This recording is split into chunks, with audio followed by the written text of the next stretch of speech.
From Joe Rogan Experience number 2443 with guest Filippo Biondi. What if the Great Pyramids were never built as tombs? The pyramids themselves are absolutely spectacular. The Great Pyramid is 2,300,000 stones. Yeah. The alignment is to perfect, true north, south, east, and west. It's a really incredible accomplishment, whoever built it and when they built it. It's just undeniably fascinating that this was done at the very least 2,500 BC, probably even older than that. Yeah. We really don't know. But that alone is spectacular. But then when you add the findings that you have, it just makes everybody go, we don't know anything. We really don't. We know that these things exist, but their purpose has always been speculative. The speculation was that it is some sort of a tomb. But that doesn't make any sense because there's no hieroglyphs inside of it. It doesn't seem like a tomb. It doesn't look like a tomb. And I'm sure you're aware of Christopher Dunn's work. Yes. Which, you know, he's an engineer, and he said it appears that this thing is some sort of a mechanical thing, and that it's probably designed to generate some kind of power. Yeah. Yes, in this context, I have spoke a lot with Christopher Dunn, and I like a lot his theory, and it makes sense, and so this discoveries matches a lot with his and also to other scientists that make recast the effective purpose of the pyramid not to be tombs. So today we are sure of one thing, that the pyramids are not tombs. They're not tombs. And what is truly spectacular is that if this data is accurate, those immense structures that have baffled mankind forever are just the tip of the iceberg. Yes. That's just the top. Yes. And underneath it, there is. You have these immense structures that we have not yet fully explored, but you have data that shows that. Let's look at the images. Let's pull up some of the images so people can see what we're talking about. Because once you see it, your mind just goes, okay, what are we even talking about? Like, what was this civilization?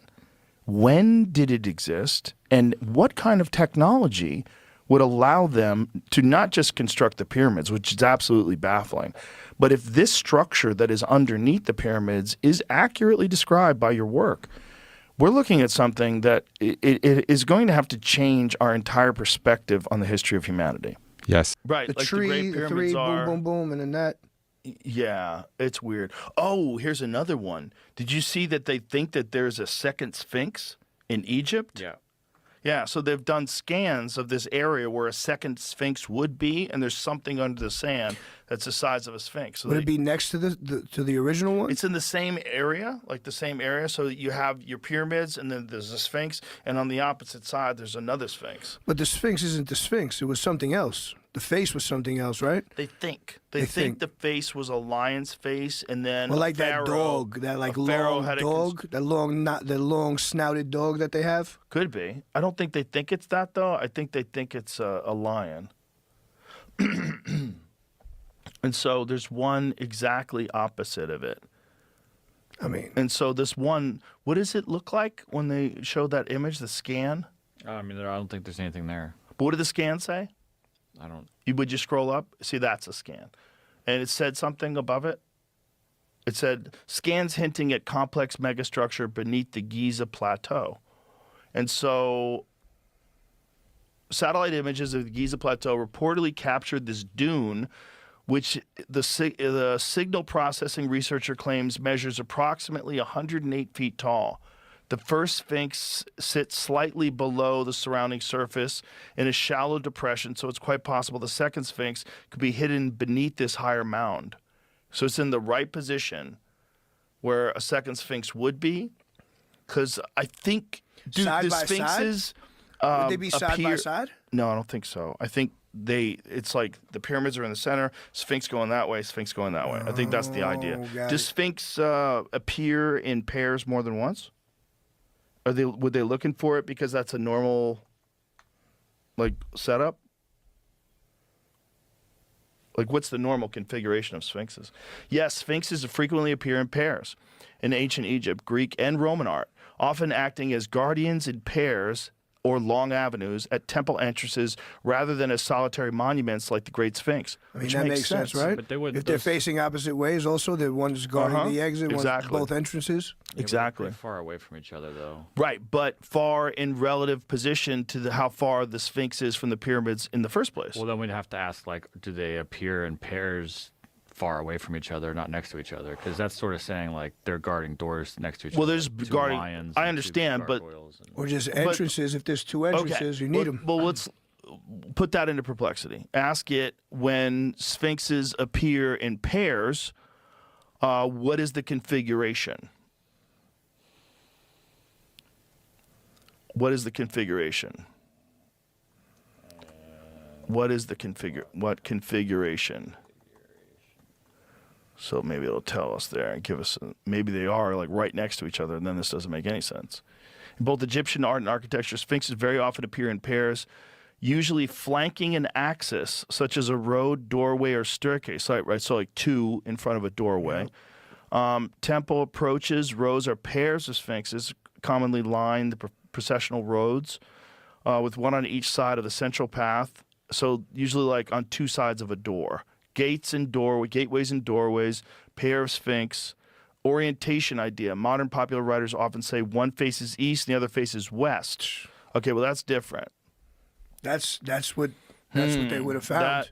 So it's possible that they did it in several different ways, but often in twos. So if they do have one big sphinx and there's another, but it's pulling that from a Facebook post talking about this potential second one. Oh, so interesting. So it might be harsh. Just a grain of salt with it is all. Right.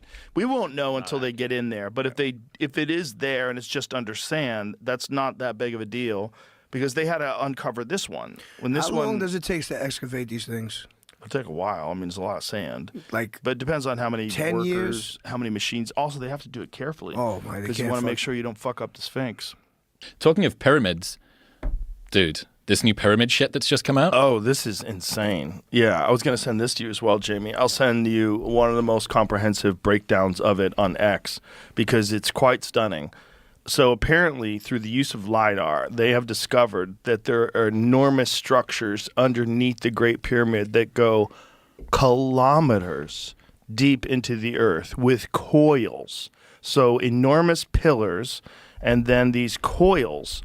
They don't understand what it is, because they're just looking at LiDAR images. But whatever this is a uniform structure. There's several pillars. And all of this is like very, very, very weird. Yeah, it's 600 meters descending down those cylinders, and then there's more stuff below it, and then there's additional structures inside of it. Yeah, that was crazy. It's really crazy. There's a guy, Jay Anderson, and he did a breakdown of it. Maybe this would be good. We could play this. It makes a little more sense when someone's explaining it to you. Oh, yeah, I mean, we need somebody that's an expert here, not me and you. Zawi Hawass, by the way, has said it's nonsense. So I don't know. Already? Yes. According to Graham Hancock. This is the wonderful thing about having Graham Hancock. I texted Graham yesterday. I was like, yo, what's going on with this? Yeah, so click on that and go full screen, please. How significant of a discovery this is. Dun, dun, dun. I love the music. And geometry, so you know it's real. You got to appreciate the dramatic intro. Project Unity.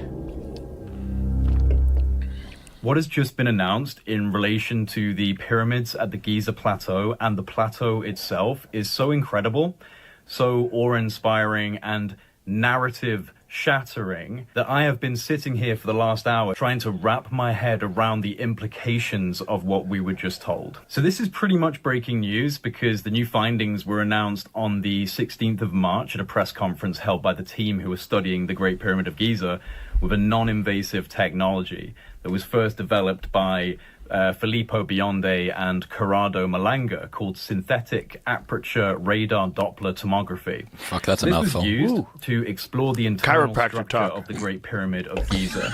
And this method leverages the analysis of micro movements typically generated by background seismic activity to achieve a high resolution full 3D tomographic imagery of the pyramid's interior and subsurface components. The recent findings from deploying this technology are nothing short of mind-blowing, because what's been discovered is that there are huge structures coming down from the base of the pyramid deep into the bedrock. In fact, over 600 meters deep, which then connects to structures that extend up to 2 kilometers below the surface of the ground. 2 kilometers. Massive internal structures connected to the base of the pyramid and extending deep, deep down. This is what we know so far. What does your friend think about it? Which friend? The one that you said it's bullshit. Oh, that's not my friend. That's Zawi Hawass. Okay. Zawi Hawass is the head of antiquities in Egypt. He's like the head guy that talks to the archaeologists and gives the official narrative. In the past, he's been extremely hostile to Graham Hancock, but Graham Hancock and him have now become friends. Oh, yes. I do know this guy. Coordinating. Graham is a lovely guy. People that like are enemies with him just need to get to know him and hang out with him. He's a genuine, real human being who's trying to find the truth.